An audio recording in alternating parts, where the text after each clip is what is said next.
It was almost Christmas. Well, he was a God-fearing man, so maybe that was a good thing. He didn't blame God for his fate. Things were what they were. It was a war, perhaps an ill-advised one considering the might and power of the British war machine and the truly pathetic manpower and munitions of the Patriots. It was being fought on dreams and ideals. This morning, especially this morning, he had to keep believing in the dream. He had been in over his head, cast into a desperate position, and he had chosen the high road. Of course, he'd be a liar if he didn't admit that it was just a wee bit difficult not to regret that choice right now. "Sorry," Captain Tim Reginald said to him. The British officer charged with the duty of slipping the noose around his neck had chafed his cheek with the coarse rope. He swallowed hard, his Adam's apple bobbing. Tim was a good enough fellow. They'd played cards together and shared a few drinks during the last days. He was young enough himself, a true Brit, following the way of the British Army as his family would have him do. He was a man willing enough to fight for king and country, strong, intelligent, and brave. But executions were not his forte. "Quite all right, good friend," Jake said. Poor Tim. A good man, yes. War was so strange. Men became enemies when they did not know one another. If he and Tim did not give their hearts, souls, and loyalties to different drummers, they might have been good friends in truth. It almost looked as if Tim would give way to tears. Ah, a good British officer could never do so. "Friend," he said kindly to Tim, "don't fear. I do not hold you responsible for my impending demise, nor does God above." Tim swallowed hard, just appearing more ill. He could hear the Anglican minister droning on in prayer, advising him to pray as well. Jake prayed. Jake did not pray for a miracle. He did not waste prayers on what could not be. God helped those who helped themselves.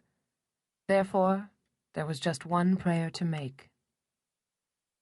"Dear God, do not let me falter. Let me be the best man I am able in this moment. May it be quick. May I not dangle at the end of this rope. May I not cry out, but die with dignity in thy grace." As if in answer to his prayer, Major Hempton strode center on the scaffold. A hush fell over the crowd. Oh, and there was a crowd.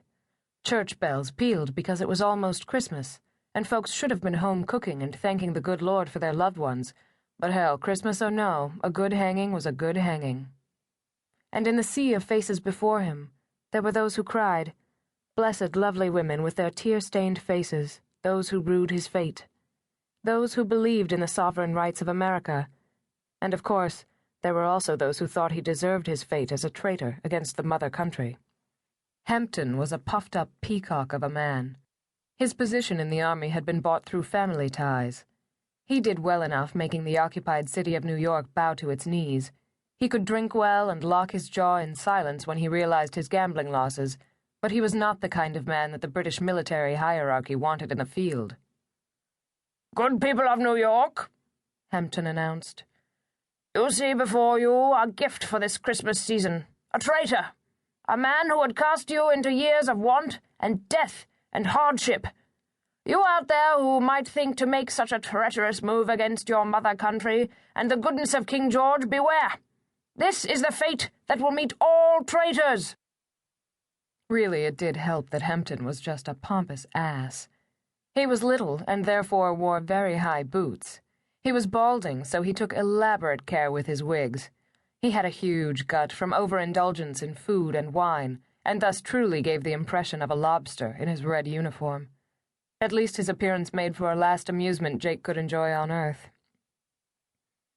Trying for dramatic effect, Hempton swung around. "Any last words of regret, traitor?" he demanded. "I regret that I failed my country, the United States of America," he said. "I regret that I leave behind my family and good friends, and the future of freedom that will be in this great land." "I leave behind my family."